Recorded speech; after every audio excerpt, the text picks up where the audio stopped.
My name is Angelique, and today we are going to be learning how to make a wallflower pot. So this is an example of what one can look like at the end for a finished product. So we're going to be using hand building techniques, and we're going to be making slabs, and then we'll also go into detail about texture and reliefs. So this is the product. Okay.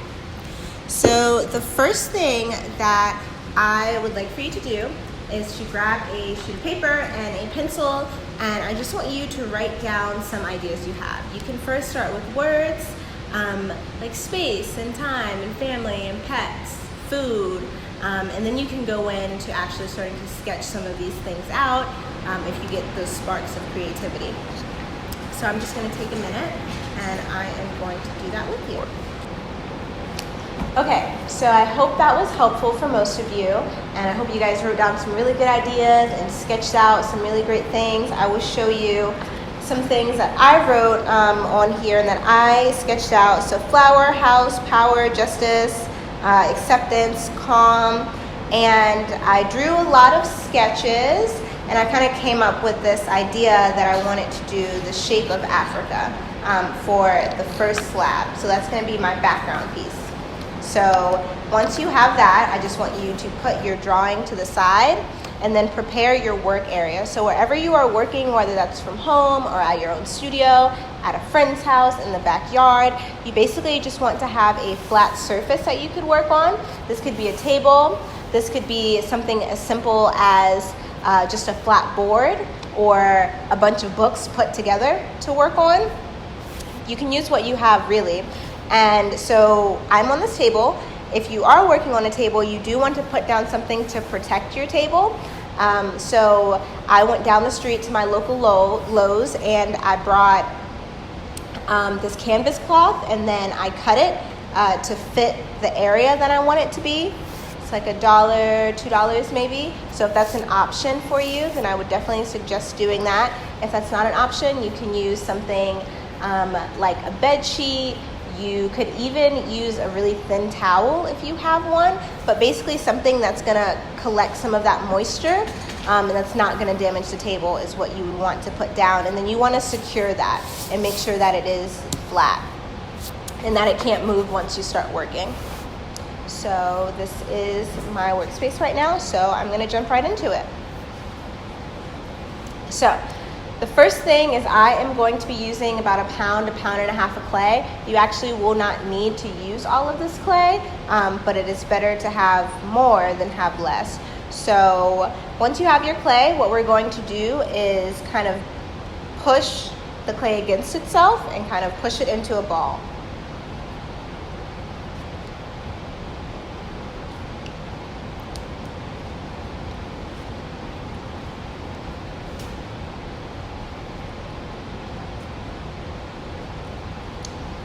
Okay, so my ball needs a little work, but this is the gist. And so we are going to go into what is called wedging, and this is pushing out all of the air bubbles in the clay so that when it's fired, those air bubbles, which are trapped air, will not explode, so your piece doesn't explode. And so if you have to start over, you just want to make sure that when you start over, you do push your clay into that ball and then go ahead and re-wedge it. And so this wedging process, what we're going to do, there are many ways to wedge, so if this doesn't work for you, feel free to YouTube one.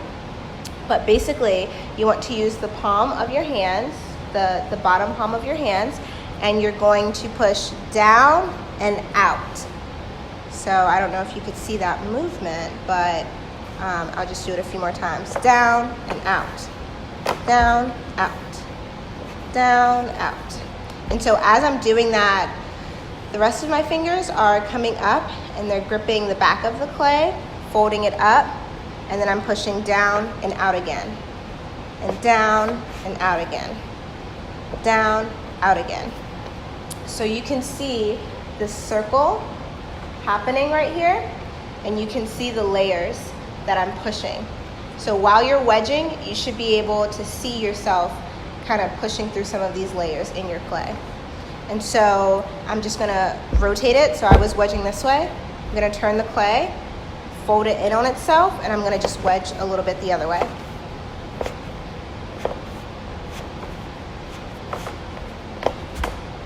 Okay, so this is it.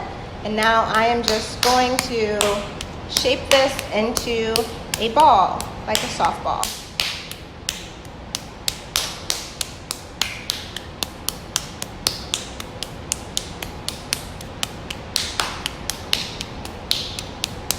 One thing I will suggest is that if you have any rings or bracelets on, to take those off now or first, when you first began.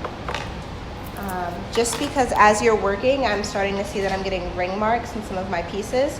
So just take those off, and if you have any sleeves on, you just want to roll your sleeves up. You won't get that messy, but you just want to protect your clothing. Okay, so now that you have your ball, we're going to begin creating our slab. So what you will need to do is use both hands, and you're basically just going to push the clay together and rotate it.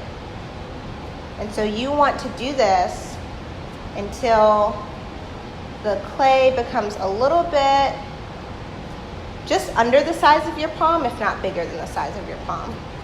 And so when I'm pushing, I'm using my wrist, well, not my wrist, but the bottom of my palm to push these together.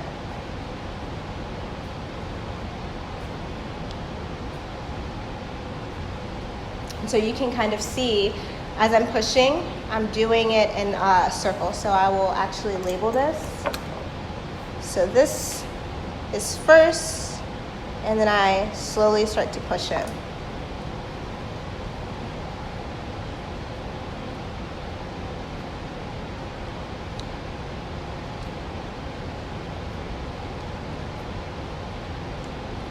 Okay, so this is bigger than my palm, right? So now I can put it down on the table and I can start to push out. Now if the first part was hard, you can just go into sitting the ball on the table and trying to press it out. That way works as well. I've just found this way to be easier for me. And so while you're pressing down and trying to flatten out your ball to get it into a nice even flat slab, you want to make sure that you're either going in a concentric circle, so you're working the clay outward, or you want to make sure that you're going up and down so that your slab can be even.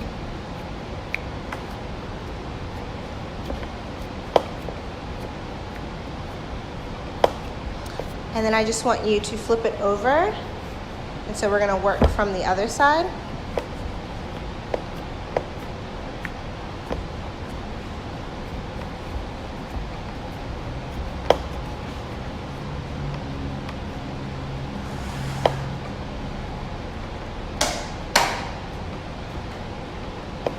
This project is really great because you really don't need too many tools to do this project, which I love. It's very accessible in terms of working from home or just not having to go out and buy a lot of extra supplies in order to do this. So as I'm pushing, I'm still using the bottom of my palm is where a lot of the pressure comes from. And so you can see my palm marks that are on this. And so I flipped it so that both sides are flat. Okay. So something that's really fun if you are at home and at a place that's kind of sturdy as far as like a tabletop or whatever you're working on, is you can also do a method where you are essentially pulling the slab, but you're throwing it at the same time. So I'm going to try and demonstrate this, but you basically are throwing it, but when I'm throwing it, the top part is hitting, I'm holding it a little bit, and then it's dragging. So,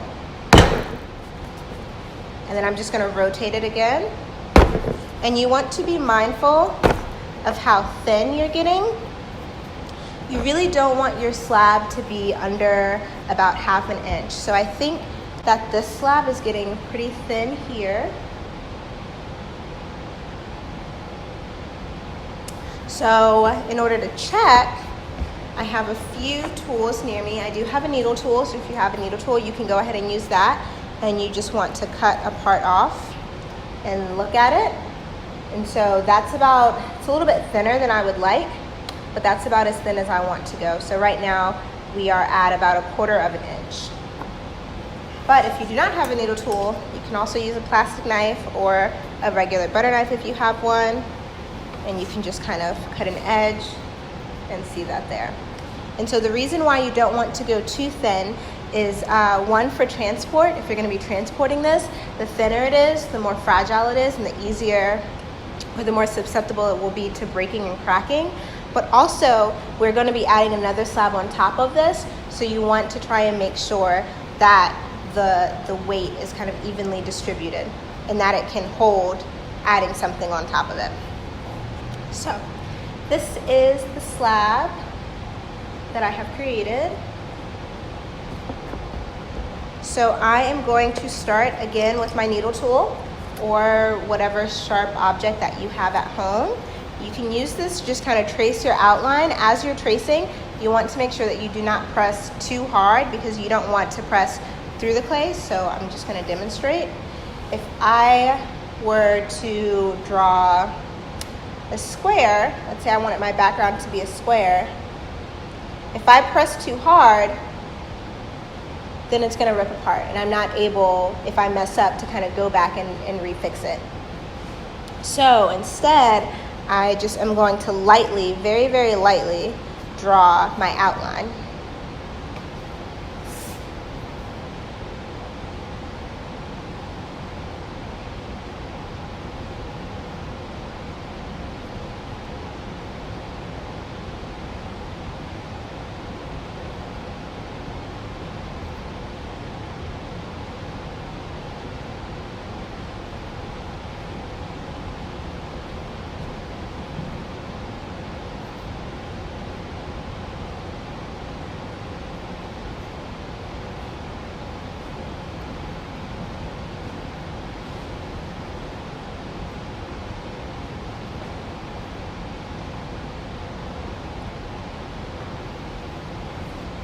All right, so this is my outline that I have. And so if you are happy with your outline, you can go ahead and cut that out. So now that I'm like, okay, it's not exactly right as far as the shape, but it will do. So again, if you don't have any tools at home, you definitely can use a butter knife to do this. If you do have any clay tools at home, you really want to use a fettling knife. That's going to be best, but for this, I am just going to use a needle tool.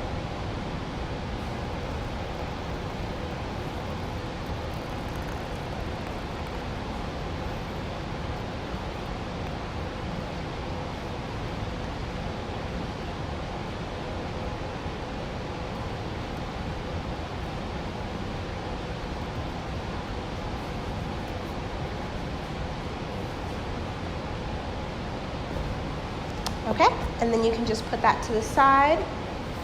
And so now you will have a nice, relatively even flat slab that will serve as the back of your wallflower pot. So once you have your back slab, you can put it to the side. And your excess clay, we're just going to ball that back up so that we can reuse it.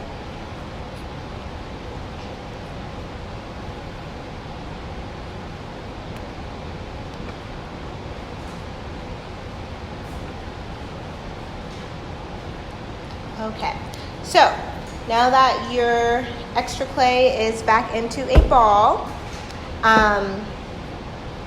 there are two things you can do. So we can go ahead and rework this ball of clay, re-wedge it, and make the top part of our slab, or we could focus on building out some of the texture we want on the bottom part. So for this project, I am going to go ahead and try and let this one dry just a little bit, so that way it's not as much moisture in it. So I'm just going to leave this to the side, and then we are going to rework this clay. So again, as you're wedging, you're pressing down, out, you're bringing the rest of your hands up to kind of grip the clay so that you can restart.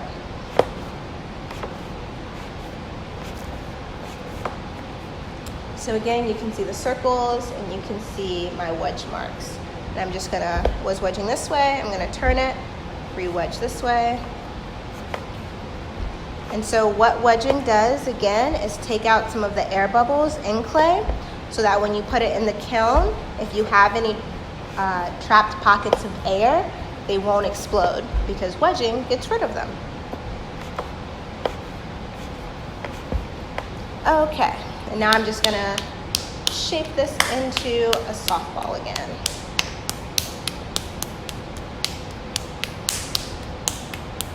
Okay, so now you have another ball. So instead of pressing it between my palms like the last one, I'm going to start by pressing it on the table this time. So as I'm pressing, I'm just going around in a nice even circle, or as even as I can be, and trying to press it out.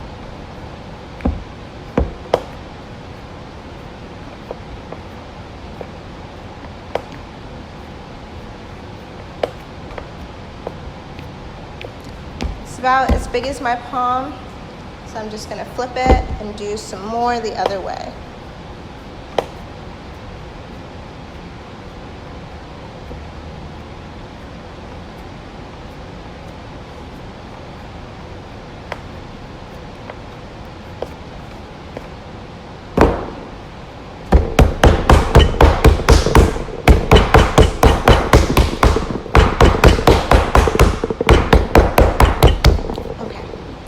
And so the method that I showed you guys earlier, I'm just going to do a little bit more of that. So again, when this is landing, it's touching the table, and then I'm holding on for about a second, and then I'm letting go.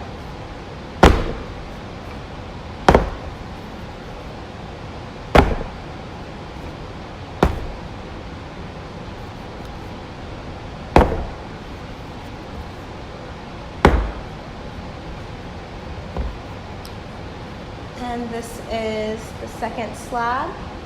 So I just want to check to make sure that we're not getting too thin and that we're not still too thick. So that's the same, about a quarter inch. So I would say this is fairly good. Great. So now you have two slabs. You have your back slab, and this is going to be the front slab. So with this front slab, what I want you to do is keep this flat, take your back slab, place it over top, and I want you to decide where you want this cutoff mark to be. So where you want whatever you're planning on putting inside, or that's a flower, pencil holder, gift, anything, to kind of stop and come out at. So I would say this one is a little above halfway. It's about a third down. So I would say either between a third or halfway. You just don't want to go lower than that because you won't have a lot of room to put stuff in there for it to hold. So this is about halfway. So I just made a nice mark on my back slab of this. So I'm going to lay this down and I am going to trace. Now when I'm tracing, I want to trace a little bit further out, so maybe a centimeter or two outside of the side. So this is my line here, so I know there's no point in going above this part.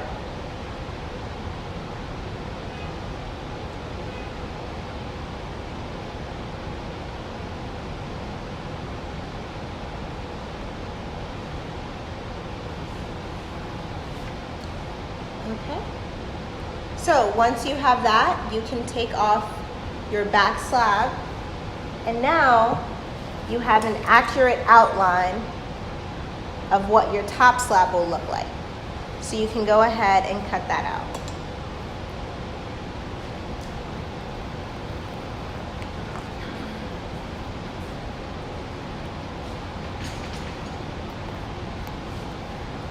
So the bottom is cut out, and I'm just gonna make a line directly across the top. Now, before you make this line, I can actually take off these two side pieces. Based on your sketch, I want you to think about how you want this top line to look. So If, for example, on my sketch, I have a crown at the top. So instead of this line, I suppose I can keep it there as a reference, but I am going to draw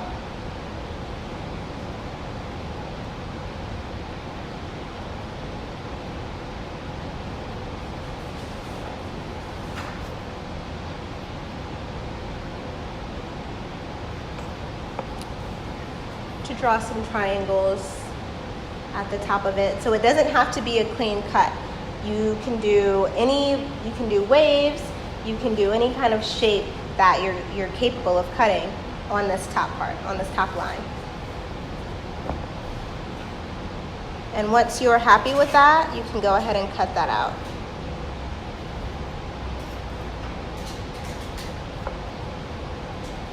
Okay. So now, congratulations, you have 2 slabs. You have successfully completed this first round of introductory hand building. So good job. So what I'm doing is I'm going in and I'm cleaning up my edges a little bit, just using my hand. Again, I haven't used that many tools. So just using very gentle my fingertips, I'm just going in and I'm cleaning up that edge.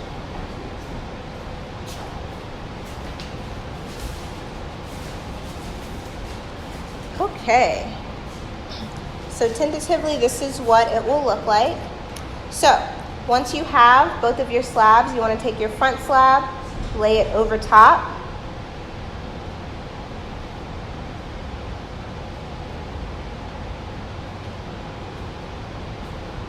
Of your back slab, and you just want to trace very gently. Again, remember, you do not want to go deep with your mark so that you make an accidental cut. So very gently, I'm just tracing this and then I can remove it. So now I know that as I move into decorating, none of this will be seen. Only the top part and only your front slab.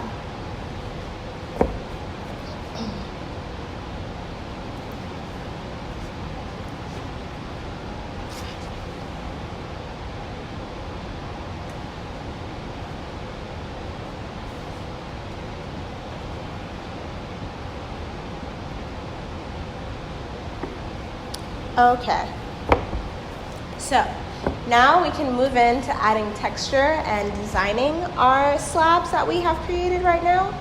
So I have a few stamps, but I also really wanted to emphasize the fact that you don't need anything store-bought to make a stamp. So I have also grabbed, this is just a regular piece of cardboard, but I took the first layer of the cardboard off. So now this is the inside layer. So I'm going to be using this to make some stamps today. This, I think I found this at the dollar store, but I believe it's for dishes to put in your cabinet, but I like the print of it. So I'm going to be using this to make some stamping today. So you can really use whatever is around your house. The ring I just took off, I love the symbol of the Ankh. It's the Egyptian symbol for eternal life. So I'm going to be using my ring to make a stamp.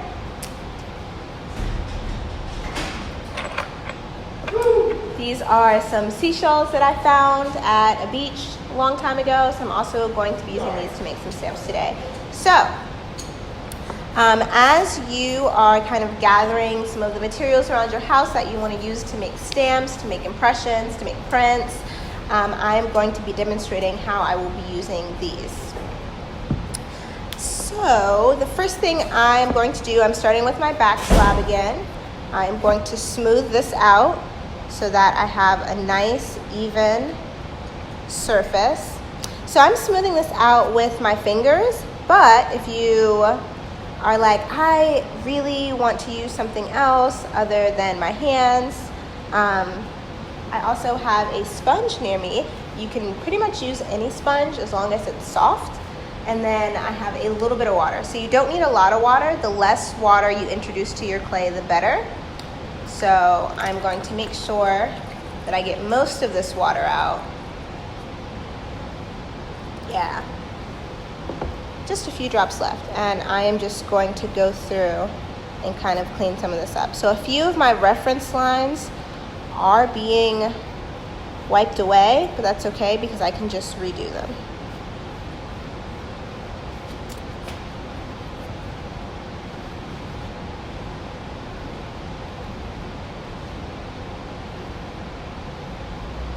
All right, so I'm going to start with my cardboard first, and I am just going to gently press this down.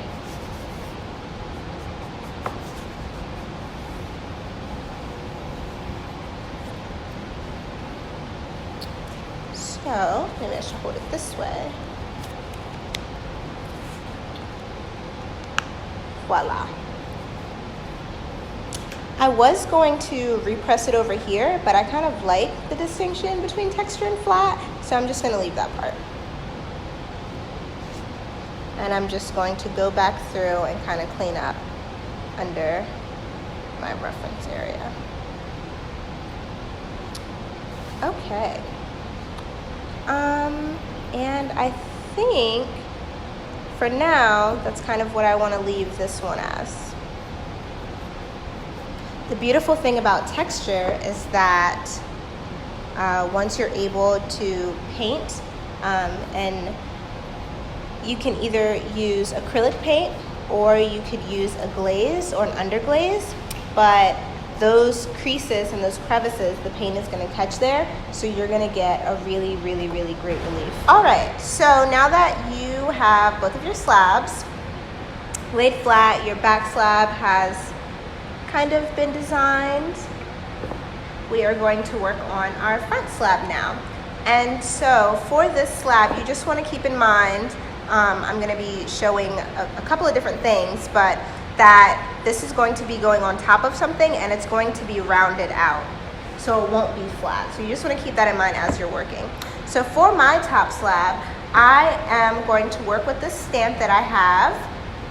I'm going to work with this ring that I have, and I might do a little bit of this texture too.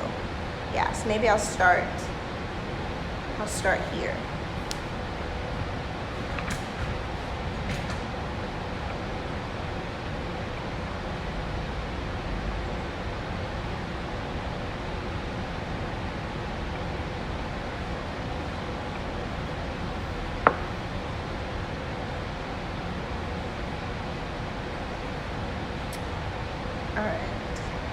So as you are finding things to make prints in, you just want to make sure that you are pressing very lightly. You don't want to press, too hard so that you're making an actual fingerprint. You want to press just light enough. I'll demonstrate both on here, so that you're making this print, but if you press too hard, you're going to be making fingerprints. This print you can't really see. So if you can peel it back and you feel like you can't really see it, you can put it back and just press a little bit harder.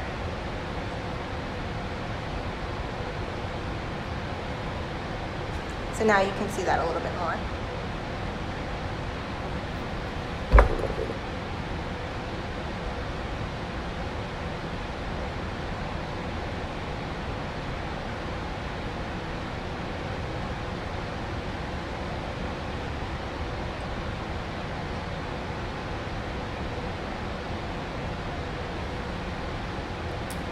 And then we are just going to, the big reveal. Yay! All right, and so just going to do, so one thing that I want to encourage you guys to do is add things to your top slab or your back slab. So in this scenario, I am going to make a little baby slab, and then I'm going to cut things out of that. So on my list, I had flowers, clouds, a crown. So I'm just going to make some of those things out of this excess clay that I have. So I'm just making a little slab. I'm just using some of the techniques we've previously used on like a smaller scale.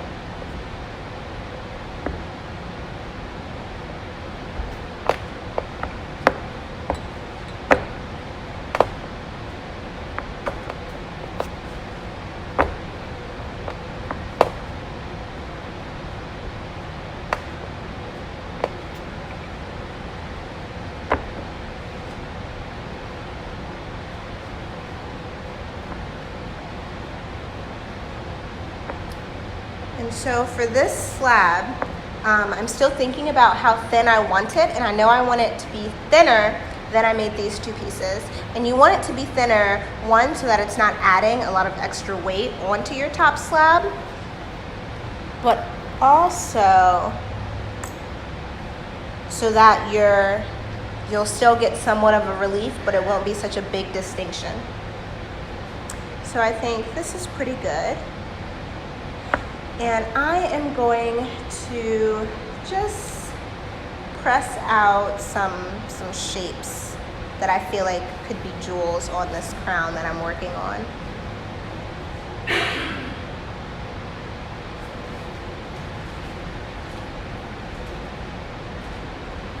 So I'm going to use my ring for a second because I want my shapes to be the size of my ring, or a little bit bigger.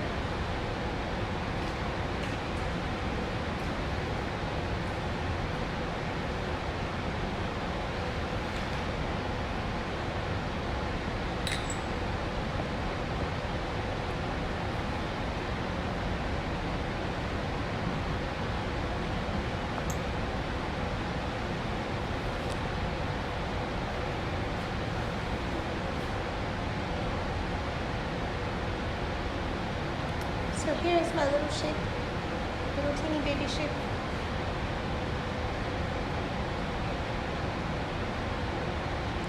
So these are going to live on the top of my piece. So now that I have this one shape, I can take this one shape and I can make more so that they're all the exact same size.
Just using my hand to smooth out some of the canvas cloth marks that were made from me pressing it down before I put my ring stamp in.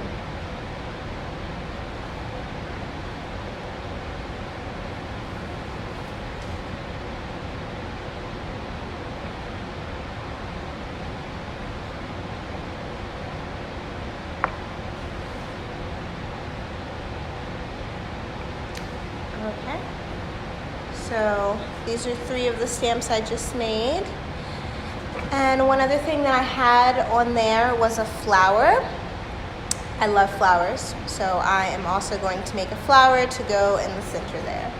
So I will work on that now. Oh, I probably shouldn't have brought that up. That's okay. I can just make another slab.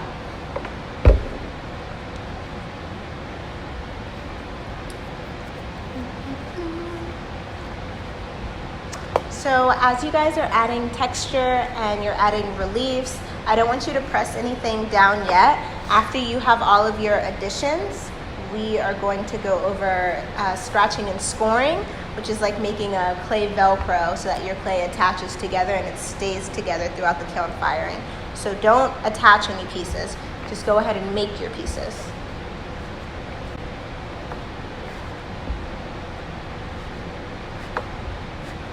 So again, you can see my wedge marks, kind of wedging all of this up. For smaller pieces, I'm not really using this hand except just to add a little bit of extra pressure.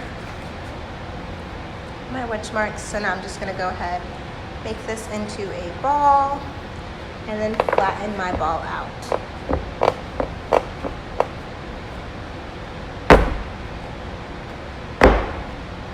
I think this is a pretty good size. I'm just going to check.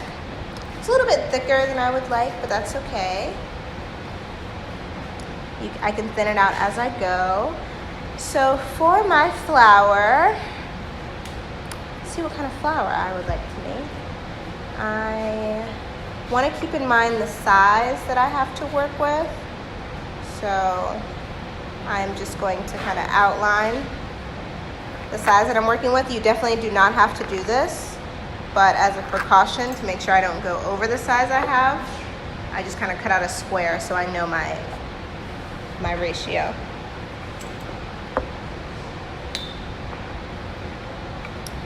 So you can do this two ways. You can cut out the individual petals and put them on here, or you can just cut it out as a whole. So for this one, I'm going to cut it out as a whole, and then I'm going to go back and I'm going to do another flower where I'm using the individual petals.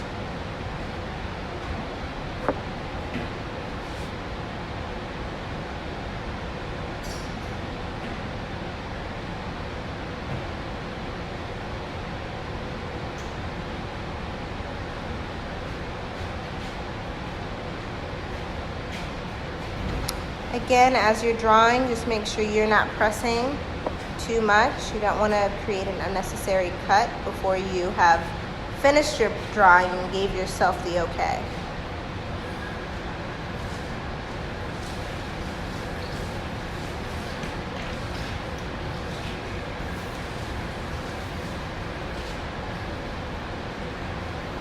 So this is my flower that I have, and I like this flower. It's a pretty good flower, so I'm going to go ahead and cut that out.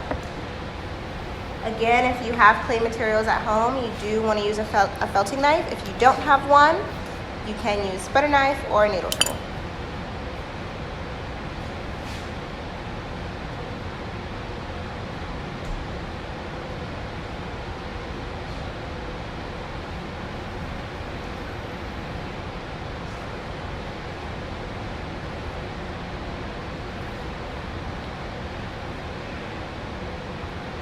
So as you can see, these marks are actually showing up on the canvas cloth, which is why I definitely suggest placing something protective over a hard surface if you do not want that surface to be messed up.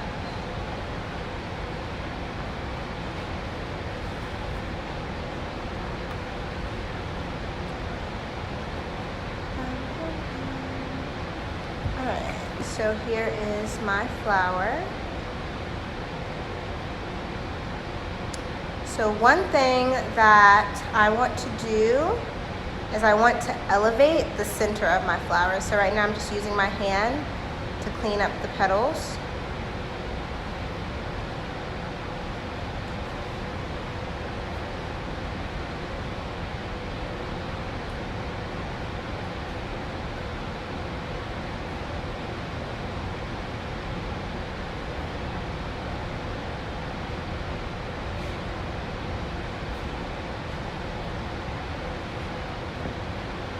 Did you start that political play Instagram?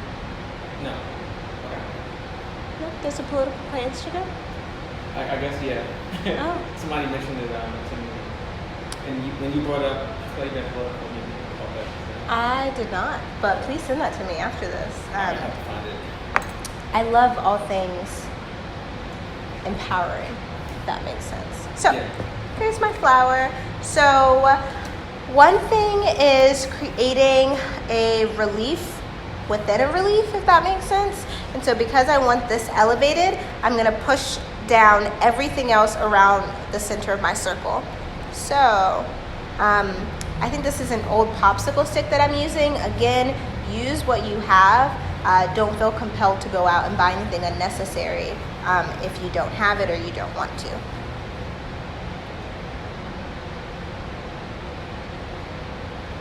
So what I'm doing is, like I said, I am pushing down, but I'm also pulling out. pushing down and pulling out.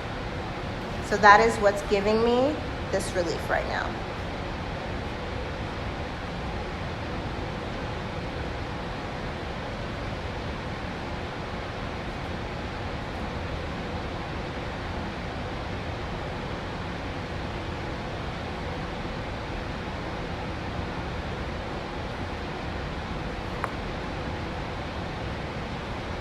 Okay.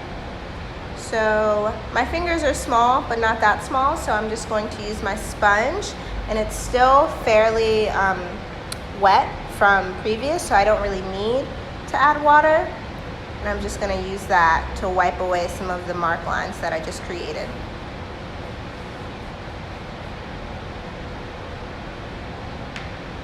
All right, and here is my flower. And so I know that I want my flower to kind of go about here.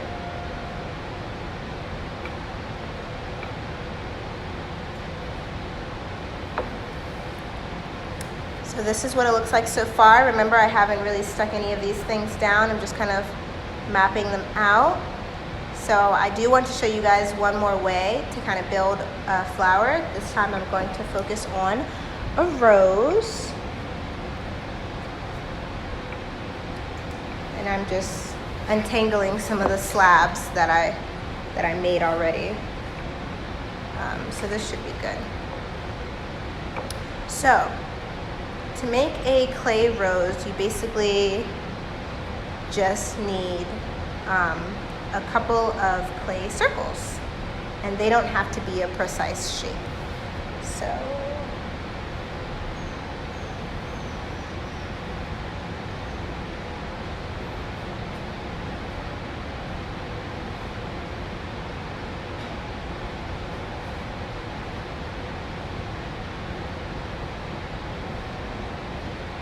alright, so I'm just going to cut these out.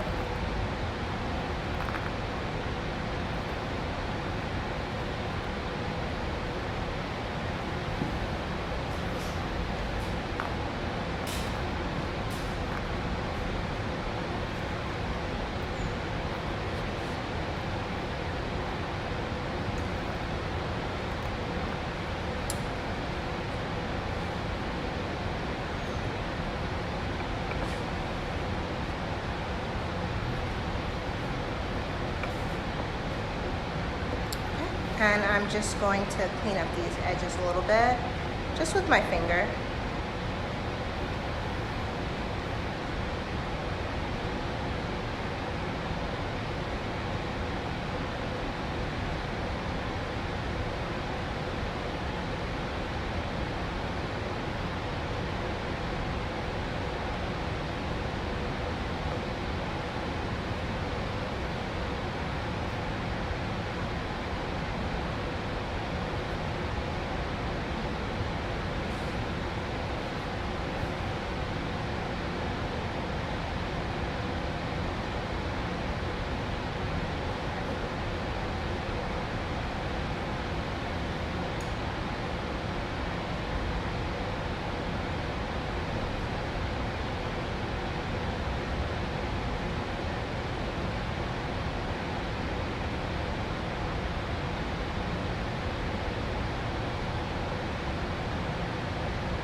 All right, so now I have all these organic, oval, circular looking things, and I am just going to lay them in a staggered line. I'm trying to organize them to be relatively smallest to biggest, but if they're relatively the same size, so it's not a big deal.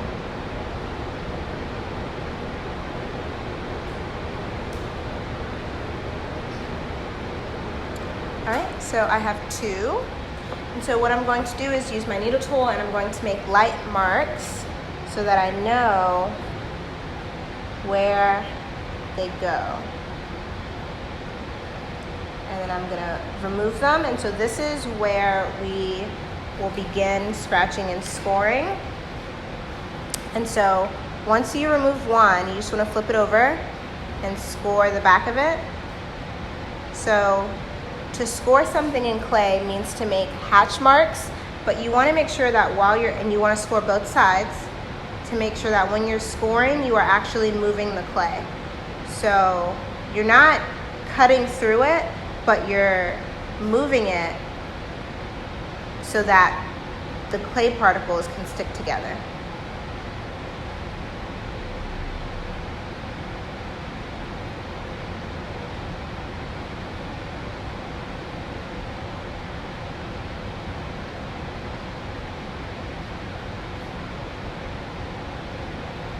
And I'm going to go ahead and just score these.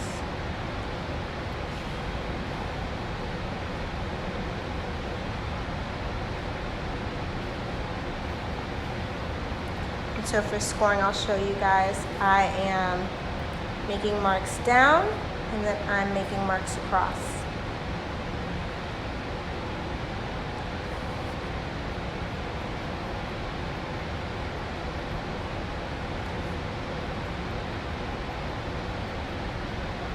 All right, and then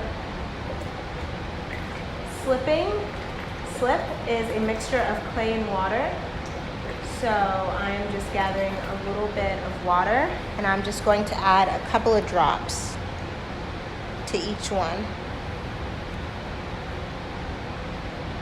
You don't need a lot. Again, a little bit of water goes a long way. You don't want to introduce more moisture than necessary to your piece. And I'm just going to turn these back over and gently stick them together.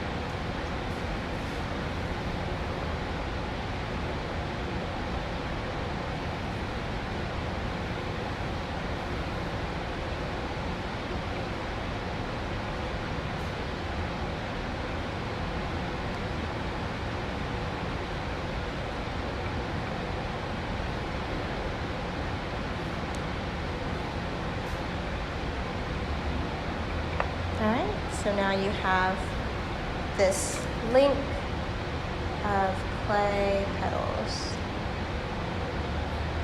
You can see it's ripping a little bit. That's okay. We're just going to stick it back down. Alright, so what we're going to do is we're going to take this front piece and we are going to roll it in on itself. So as I'm rolling, I'm angling the roll down so that I can create layers to build above it.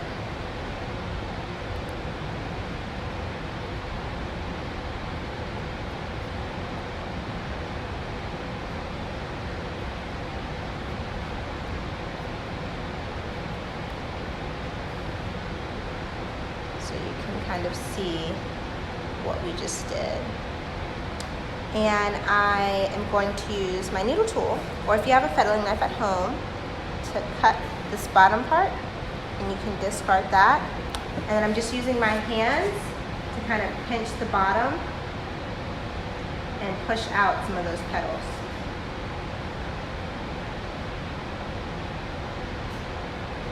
So that you can see them.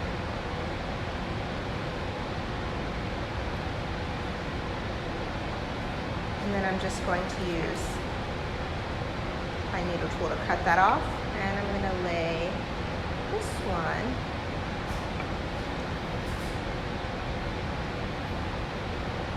maybe right there. We'll work on it. And then I'm just going to go ahead and do my second one.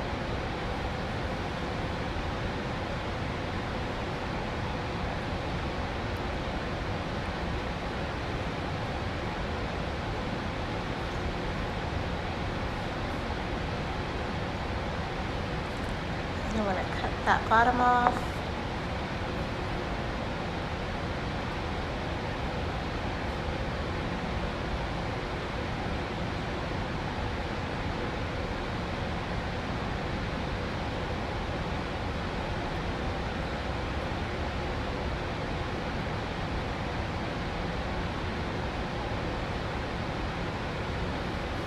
And there we go.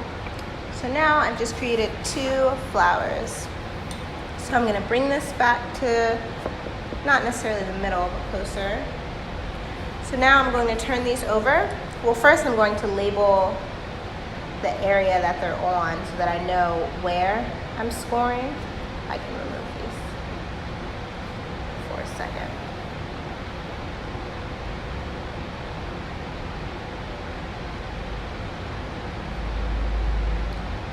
And then I can turn these over and score these two.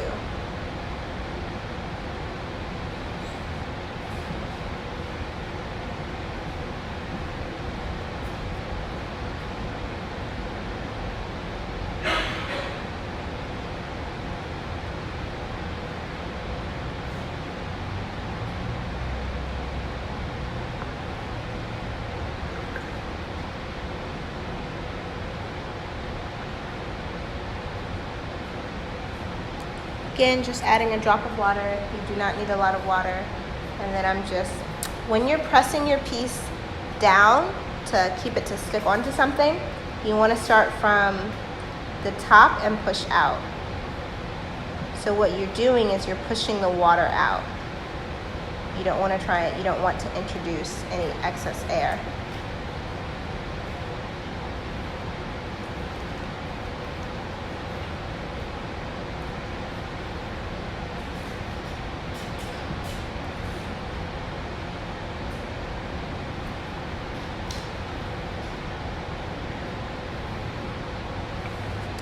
And I'm just going to take the end of my popsicle stick to clean up these sides. And so what I'm doing is I'm just running my popsicle stick around the end, the edges of these, where that seam is, just to put it together some more.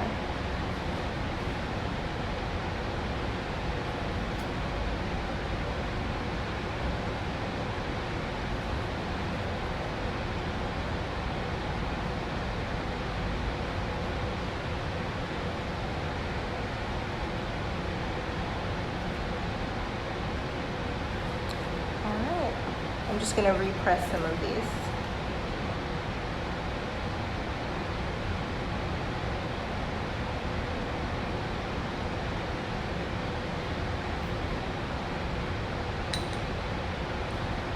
Alright, so now these are attached and they won't fall off. Alright, so now I'm going to add my flour and the lower corner. So I really want to be mindful that this is going to be elevated, so I just kind of want to push that out. So now I can trace it.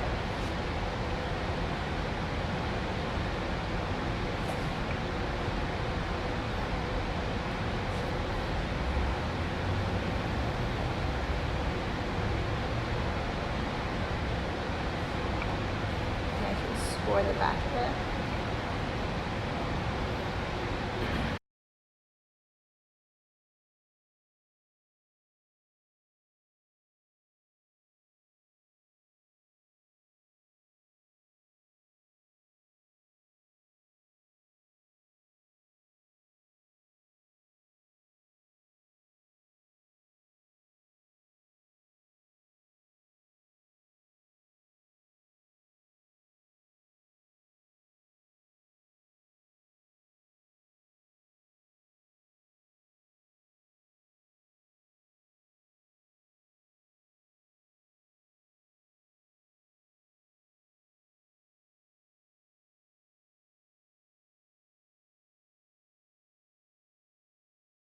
Alright, so that is pretty scored. I'm just going to add a little bit more water. Again, a little goes a long way, so you guys can see the little drops I'm adding. And then reshape that, and I'm just going to press that down. So when you're pressing, you want to be careful because we did elevate our centerpiece, so we want to press the outside first to press that down. And then we can go back in and we can press around the center. And I'm just gonna use my popsicle stick to clean up some of these seams.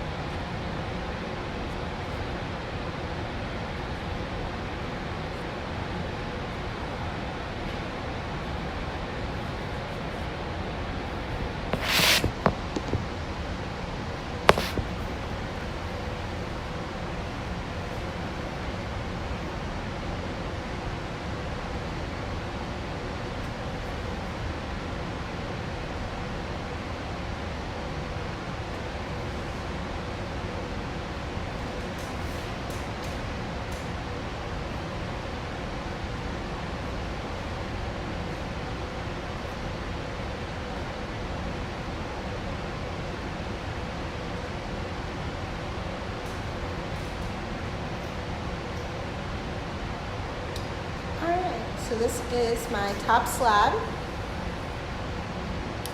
Now these flowers that I made, I don't know if I want them to go right there. I don't know if I like them, so I'm just gonna set them to the side for now. And I just am going to put this back on top so that I can see what it looks like all together.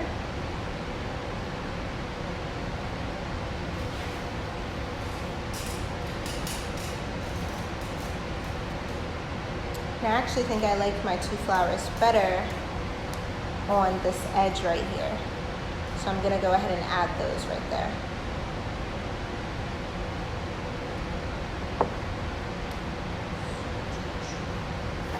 I can get rid of my reference images right now because I don't necessarily need them there anymore.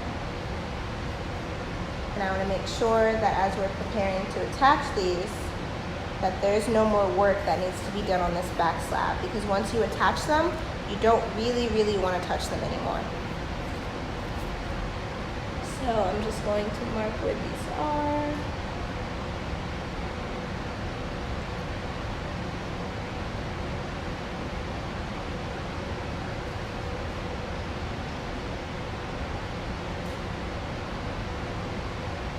I'm scoring them again.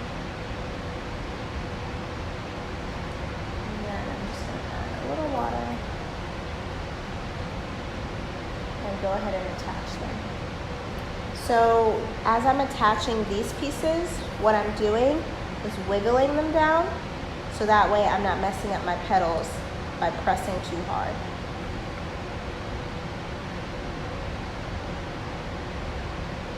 I am getting some cracking here because of that line earlier that I added, so I'm just going to wipe that away.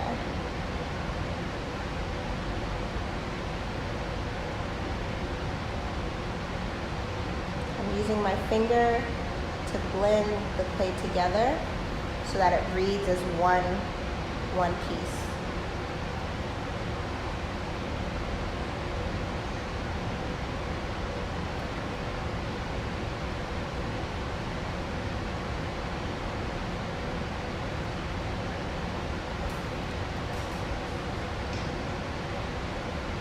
That's the back, that's the front.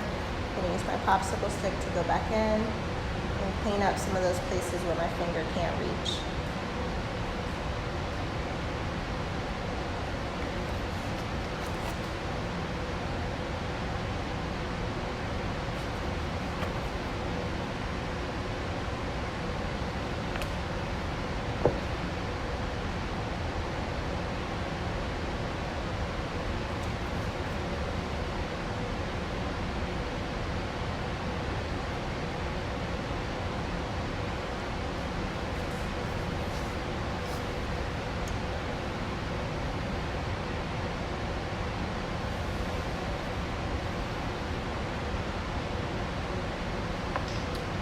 Alright, so we are now ready to attach both of our slabs.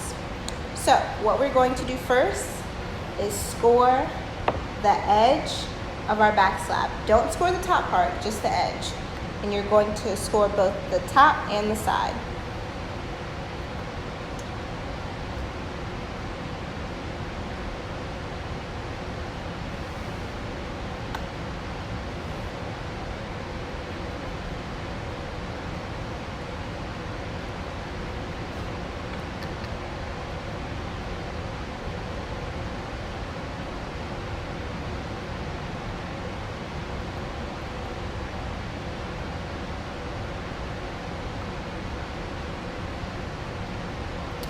All right, that looks pretty good.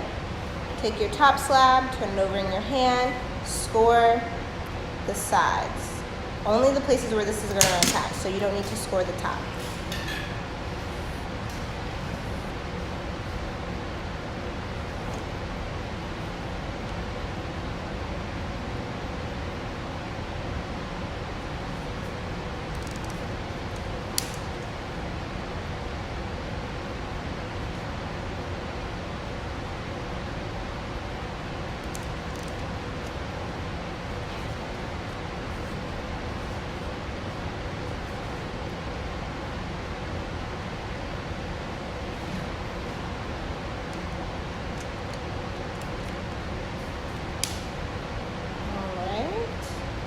So now you have your inside scored and the outside.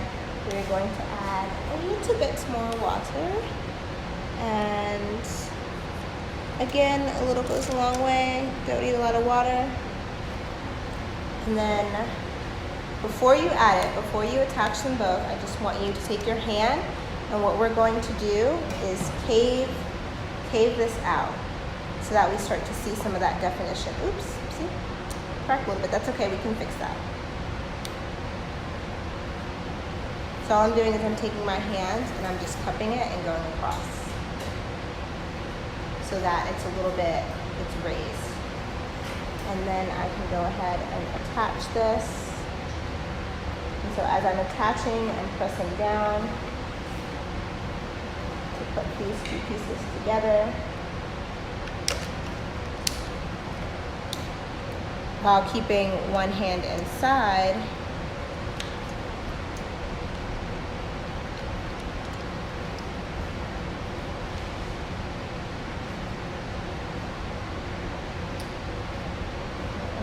So this is where we are right now. So I'm just going to use my hand to go through and smooth out that seam.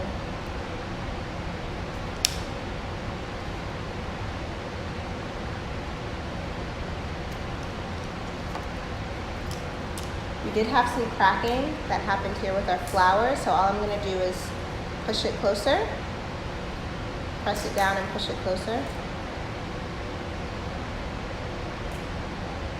to bridge some of those. I'm just going to use my hand to smooth that out again.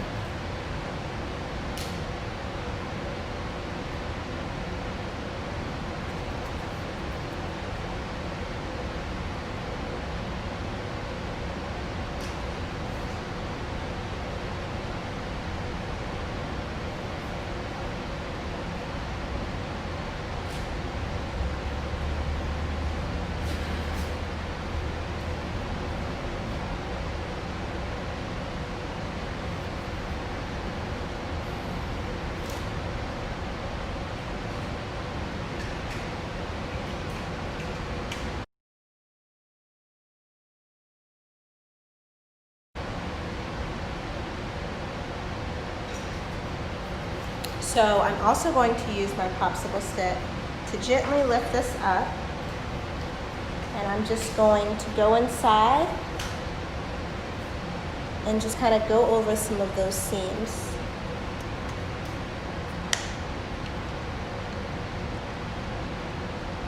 One, to get out any excess slip that's in there, but also just to really put those two together. And while you have it in your hand, you can use your hand to go through, clean up some of this.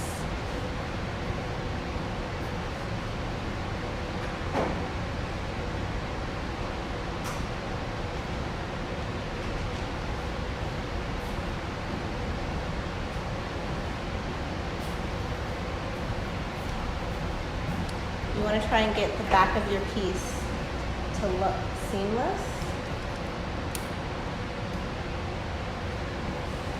And you just want to be very careful. So while I am doing this and applying a little bit of pressure, I'm also being mindful to be gentle.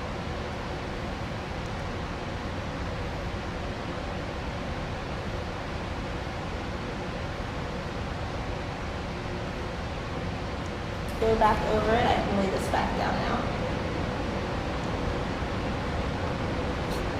press out some of those areas.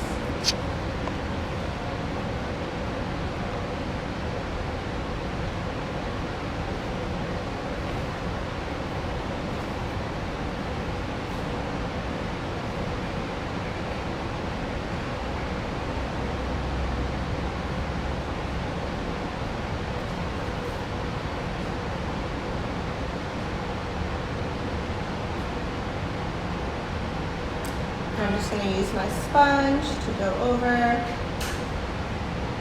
kind of smooth this surface layer out.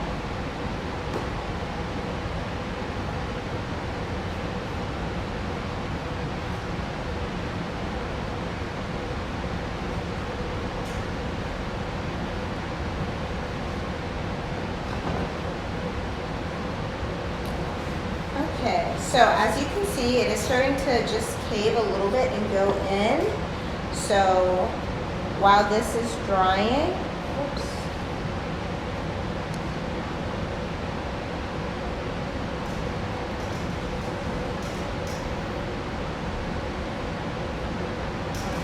So while this is drying, what I'm going to do is stuff it with some paper towels. All right, so now that you have attached your front slab to your back slab, you have fixed your seams, you have cleaned out the slip on the inside, you are ready to just add a couple paper towels, and you just want to take your popsicle stick or butter knife, whatever you have at your disposal, gently lift this up, and you are just going to stuff this in the bottom. And so you're doing this so that your piece keeps its shape. And as I am stuffing this, it's building up here and it's not reaching its way all the way to the bottom. So I'm just going to lift a little bit more out, and I'm just going to push that bottom part down so that it's actually all the way down.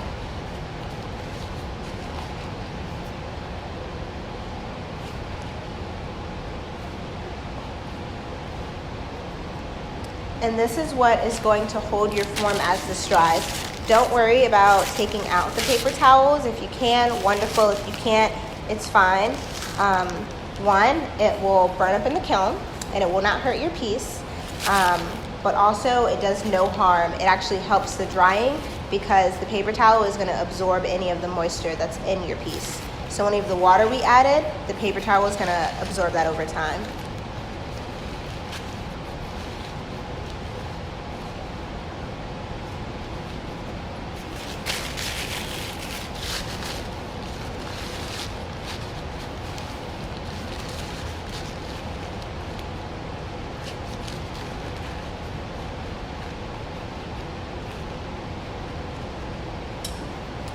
Alright, so as you can see, my paper towels are stuffed. This is my back slab, my front slab. This is what it looks like on the inside. This is what it looks like from the back. Almost seamless, you can't really tell from the sides. And the final step, I'm just going back through and making sure this looks okay.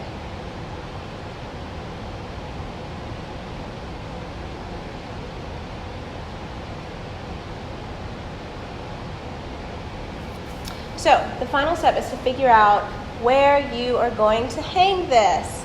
And when I say that, I mean where you want to place the holes for the nails to hang it. So if you did a heavier piece, then you want to make 2 holes on the sides. So you can do this on the top where it's visible. I like to make the holes invisible so that you can't see them. So on this piece, you can still see the hole. It's not quite invisible, but for this, I'm actually going to make it right behind that level that kind of cuts off for eye level. But I'm going to make 2 on the sides. So I am going, again, if you have a fettling knife, you can use that. All you have to do, I'm gonna demonstrate on this slab. poke and then twirl. If you're using a needle tool, what you would like to do is hold your piece up and just make a little mark. If you guys can see, make a little mark for where you want that. Take your butter knife or whatever sharp object you have, push it in, and then twirl. And then do that to the other side. And then I'm just pushing back the area in the back.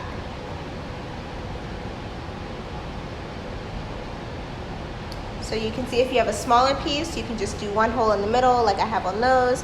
If you have a larger piece, you really want to do 2 holes so that it evens out the pressure when you decide to hang it. And I'm just smoothing out the back of the areas where I just created the holes, and I will show you guys in 1 minute what that looks like.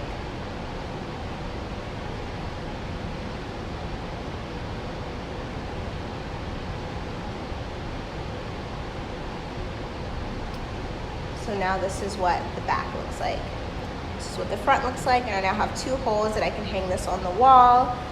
After you make your holes, you just want to be very, very careful because this piece is very fragile. So you want to make sure you're not lifting it up a lot, moving it up a lot. As you can see, this top part was getting a little wobbly, so that's why I laid it down. But you have now just created your wallflower pot. Yay! So give yourself a huge round of applause, a pat on the back. You did it all from your own space. So bravo.